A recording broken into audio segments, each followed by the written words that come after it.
ह्या बाणकोट किल्ल्यावरून समुद्र दिसतं बघा.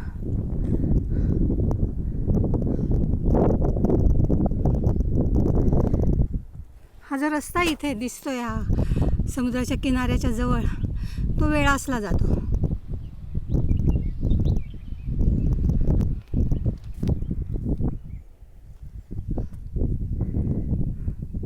हा बाणकोट किल्ला.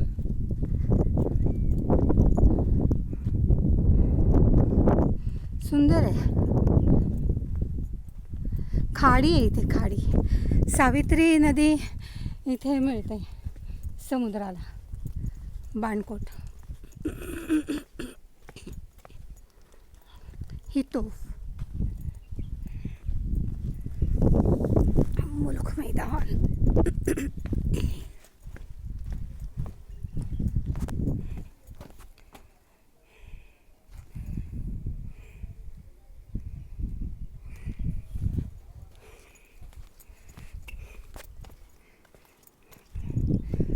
समोर रस्ता आहे या बाजूने, आणि हा जो समोर आहे ते पूल बनवण्याचं काम चालू आहे. पुढे बागमंडल आहे, तिकडे बागमंडल आहे, इकडे हरेश्वर.